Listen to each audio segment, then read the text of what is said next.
देखिए, आज हम कक्षा नवम का एक अंकीय प्रश्न उत्तर करेंगे। और फ्रांसीसी जो क्रांति थी, जो विषय हम इतिहास का पढ़ रहे थे, उसे हम आगे बढ़ाते हैं। तो फ्रांसीसी क्रांति इतिहास विषय में जो हमारा चैप्टर था, उसमें जो हमारी टॉपिक्स है जीने का संघर्ष, तो उसमें हमारा जो वन लाइनर क्वेश्चंस या एक अंकीय प्रश्न बना है, उसको मैंने लिखा है और उसको मैं समझाता हूँ। आप समझने की कोशिश करिए। देखिए, उसमें हमारा एक टॉपिक आता है जीविका संकट। जीविका संकट क्या है? ऐसी चरम स्थिति जब जीवित रहने के न्यूनतम साधन भी खतरे में पड़ने लगते हैं, तो उसे हम जीविका संकट कहते हैं। मतलब अगर देखिए, कोई भी इंसान है तो उसको भोजन खाने के लिए चाहिए होता है। अगर वो भी अगर उसको ना मिल पा रहा हो, ऐसा स्थिति अगर उत्पन्न हो जाए, तो जीविका संकट होती है। जैसे आप कोरोना काल पिछले बार की आप बात करें तो लॉकडाउन में क्या होता था कि जो मज़दूर थे, जो डेली मजदूरी करके खाते थे, उनके पास ऐसी स्थिति थी कि जीवित रहने के लिए उनको सोचना पड़ता था कि हम अन्न कहाँ से पाएँ। तो ऐसी स्थिति में सरकारें बहुत सारी योजनाएं चलाई, बहुत सारे सामाजिक संस्था कार्यकर्ताओं द्वारा उनको भोजन उपलब्ध कराया गया। तो ये स्थिति होती है सरकार की, समाज की। तो इससे क्या होता है, जो जीविका संकट है वो उत्पन्न नहीं होती है। तो फ्रांस में ऐसा कोई भी वहाँ के शासक के द्वारा नहीं किया गया था, जिस वजह से वहाँ पे जीविका संकट उत्पन्न हुई थी। आपको समझ में आ रहा होगा जीविका संकट क्या है। मैंने जो इंसानों की मूलभूत आवश्यकता होती है, यानी कि भोजन, वो भी अगर उसको नहीं मिल पा रहा होता है तो ये संकट उत्पन्न होती है। तो उसी को हम जीविका संकट कहते हैं। फिर आगे देखिए, हम देखते हैं फ्रांस की जनसंख्या 2.3 करोड़ थी एवं सन 1789 में वो बढ़कर 2.8 करोड़ हो गई थी।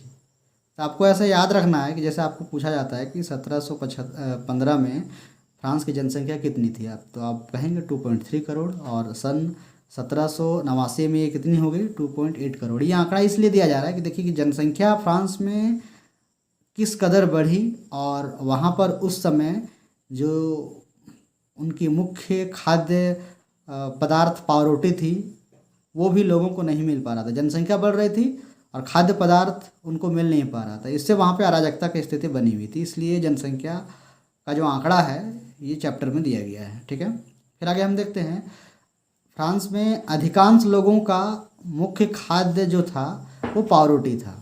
जैसे हम अगर भारत की बात करें तो यहाँ पे जैसे लोग रोटी चावल खाते हैं, तो वैसे ही है। आगे देखते हैं, जो फ्रांसीसी क्रांति में हमारा जो टॉपिक है, उभरते मध्य वर्ग ने विशेष अधिकारों के अंत की कल्पना की। इस टॉपिक से देखिए, इसका टॉपिक का मतलब ये है कि एक मध्य वर्ग जो है, तीसरे स्टेट्स में एक मध्य वर्ग उभरा। जैसे डॉक्टर, वकील, ये सब मध्य वर्ग में आते थे और तीसरे स्टेट में थे और ये शिक्षित वर्ग थे। तो उन लोगों ने क्या किया कि विशेष अधिकार जो मिला हुआ था पादरी और कुलीन वर्ग को, इसके अंत हो जाए, ऐसा उन्होंने कल्पना करी। तो उसके रिगार्डिंग जो भी हमारा वन लाइनर आता है उसको हम देखते हैं। देखिए क्या हुआ। फ्रांस में मध्य वर्ग का उदय 18वीं सदी में हुआ था। आपको पूछेगा कि मध्य वर्ग का जो उदय है फ्रांस में वो कौन सी सदी में हुआ था? 18वीं सदी।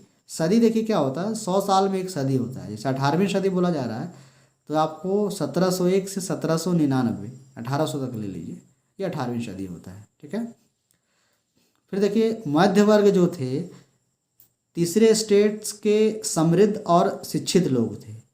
जैसे व्यापारी, शिक्षक, वकील, डॉक्टर, लेखक, कलाकार आदि। ये सब जो लोग थे वो तीसरे स्टेट के ही थे, लेकिन शिक्षित और समृद्ध थे, जो मध्य वर्ग के अंतर्गत 18वीं सदी के दौर में वो उभर कर आए थे। ठीक है, फिर हम आगे बढ़ते हैं। देखिए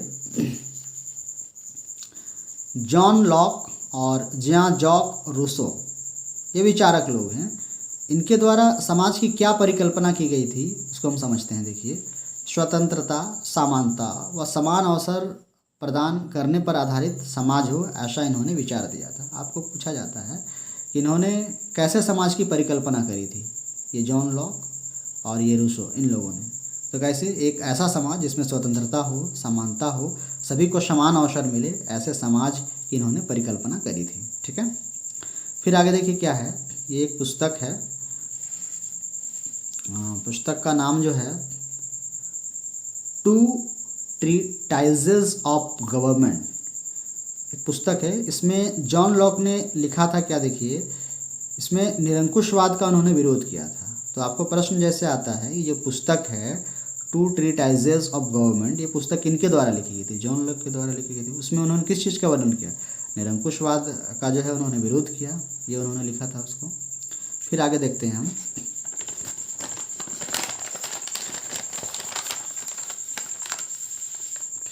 जो फ्रांसीसी क्रांति है वो कैसे शुरू हुई उसके बारे में हम देखते हैं, ठीक है। देखिए क्या है, स्टेट्स जनरल जो है वो क्या थी? एक राजनीतिक संस्था थी। स्टेट्स जनरल वो होता था जैसे प्रथम स्टेट्स, द्वितीय स्टेट और तृतीय स्टेट, इनके जो प्रतिनिधि थे उन सबको मिला के स्टेट्स जनरल बोलते थे। तो एक राजनीतिक संस्था थी जिसमें तीनों स्टेट्स के अपने अपने प्रतिनिधि भेजते थे, ठीक है। अब देखिए स्टेट्स जनरल की जो अंतिम बैठक है वो सन 1614 में बुलाई गई थी। ये स्टेट्स जनरल की बैठक फ्रांस में वहाँ का राजा बुलाता था। तो ये अंतिम बार यानी कि 1789 यानी फ्रांस की क्रांति होने से पहले ये 1614 में बुलाई गई थी। इसके बाद 5 मई 1789 को नए करों के प्रस्ताव के अनुमोदन के लिए बैठक जो है लुई 16वां के द्वारा बुलाया गया था। मतलब 5 मई 1789 में जो लुई 16वां के द्वारा जनरल स्टेट्स की जो बैठक उन्होंने बुला रखी थी, वो इसलिए कि उनके जो वित्त मंत्री थे नेकर, उन्होंने सुझाव दिया था कि जो देश में आपकी आर्थिक स्थिति खराब है उसे सुधारने के लिए आपको जनरल स्टेट्स की बैठक बुलाएं और पादरी वर्ग और कुलीन वर्ग जो है उनकी जो विशेष अधिकार है उसका आप कुछ उल्लंघन करिए, मतलब उनको भी कर देने के लिए आप बोलिए, ऐसा उन्होंने सुझाव दिया था। तो उसी के आधार पर उन्होंने इस डेट में यानी 5 मई 1789 को उन्होंने बैठक बुलाई थी। तो आप ध्यान में रखिएगा। आगे देखिए 5 मई 1789 की स्टेट्स जनरल की जो बैठक है उसमें पादरी वर्ग एवं कुलीन वर्ग से 300 प्रतिनिधि आए थे। मतलब पादरी वर्ग से 300 और कुलीन वर्ग से 300 प्रतिनिधि आए थे एवं जन साधारण वर्ग से 600 प्रतिनिधि आए थे, ठीक है। ध्यान रखिएगा इसमें जो पादरी और कुलीन वर्ग थे उनको बैठे थे और बाकी जो जन साधारण वर्ग से जो आए थे 600 प्रतिनिधि उनको खड़े रहने की ही अनुमति थी, बैठने की उनको अनुमति नहीं थी। जन साधारण जो वर्ग था उनका नेतृत्व मध्य वर्ग कर रहा था। और मध्य वर्ग में कौन आता है आप समझ रहे हैं? डॉक्टर, वकील, शिक्षक, ये सब लोग आते थे। तीसरे स्टेट्स में जो मध्यम वर्ग में उभर कर आए थे वो उसका नेतृत्व कर रहे थे। एवं किसान, मजदूर, औरत, कारीगर, इन सबको सभा में आना वर्जित था, मतलब ये नहीं आ सकते थे, ठीक है। आगे देखिए,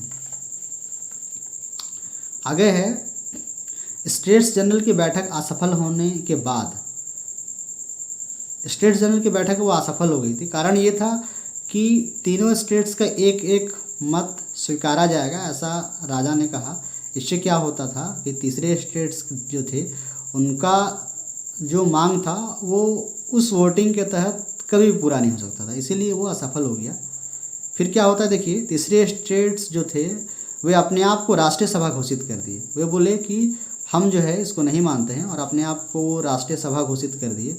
और वारसाई जो है, पेरिस के सामने ही वारसाई था, वहाँ पे एक इंडोर टेनिस कोर्ट था, टेनिस का कोर्ट था। वहाँ पे हुआ क्या कि एक बैठक हुई उनकी तीसरे स्टेट द्वारा और उन्होंने पूरा राष्ट्रीय सभा अपने आप को तो घोषित कर ही दिया था। और वहाँ पे एक बैठक हुआ और बैठक में एक ऐसा संविधान बनाने के लिए शपथ लिया गया जो राजा की जो शक्ति है उसको कम किया जाए, क्योंकि उस समय लुई 16वां के हाथों में कार्यपालिका, विधायिका और न्यायपालिका तीनों उसी के हाथ में था। तो उससे कम करने, जब तक कम नहीं हो जाता तब तक हम राष्ट्रीय सभा पे जो है संविधान जो है राष्ट्रीय सभा के तहत हम तैयार करेंगे, ऐसा उन्होंने शपथ लिया। और देखिए इंडोर टेनिस कोर्ट में जो संविधान तैयार करने के लिए जो बैठकें हो रही थी, जो शपथें हो रही थी, इन सब का जो नेतृत्व है वो मिराबियो और आबेसिए कर रहा था, ये ध्यान रखिएगा। आगे देखिए, ये डेट्स है, आपको डेट्स याद रखनी है। 4 अगस्त 1789 को, ठीक है। इस दिन क्या हुआ था, राष्ट्रीय सभा द्वारा, हालांकि देखिए राष्ट्रीय सभा को मान्यता लुईस सोल्मा ने दे दिया था, क्योंकि उनकी स्थिति वहाँ पे काफ़ी मजबूत हो जा रही थी इसलिए। तो इन राष्ट्रीय सभा के द्वारा क्या हुआ, करों, कर्तव्यों और बंधनों वाली सामंती व्यवस्था के उन्मूलन का आदेश पारित किया गया। मतलब कि इस डेट में जो राष्ट्रीय सभा है, जो उन पर जो बेवजह कर लगा होता था और उनकी जो बेवजह कर्तव्य सुनिश्चित की गई थी, पादेय वर्ग का बेवजह जो विशेष अधिकार प्राप्त था और सामंती व्यवस्था के तहत जो उनको बांध दिया गया था, इन सब के उन्मूलन किया जाए, मतलब कि उस पर सुधार किया जाए, ऐसा उन्होंने पारित किया था। फिर और क्या हुआ देखिए, विशेष अधिकार समाप्त करने के लिए भी उन्होंने विवश किया और धार्मिक कर जो है, जो चर्च के द्वारा दिया जाता था, उसे भी समाप्त करने की उन्होंने बात करी और चर्च के अधीन जो भूमि थी उसे जब्त कर लिया गया। फिर क्या है देखिए इस प्रक्रिया में सरकार को 20 अरब लिब्रे की संपत्ति प्राप्त हुई। नेकर ने, जो वहाँ के वित्त मंत्री थे, उन्होंने सुझाव दिया ही था कि आप पादरी और कुलीन वर्ग से जो कर नहीं लेते थे, आप लेना शुरू करिए तो आपकी आर्थिक स्थिति सही होगी। तो यही काम राष्ट्रीय सभा के द्वारा दबाव में किया गया, जिससे सरकार को 20 अरब लिब्रे की जो संपत्ति है वो प्राप्त हुई। तो इससे थोड़ा बहुत आर्थिक स्थिति जो है वो सुधर पाया। तो आज के लिए हम इतना ही करते हैं, फिर मिलते हैं नेक्स्ट वीडियो में। और जो मैंने आपको ये बताया उसका PDF नीचे डिस्क्रिप्शन में मैंने टेलीग्राम का लिंक दे रखा है, वहाँ पर आप ज्वाइन करके इस PDF को प्राप्त कर सकते हैं और आप अपना नोट्स बनाएंगे। चलिए, धन्यवाद।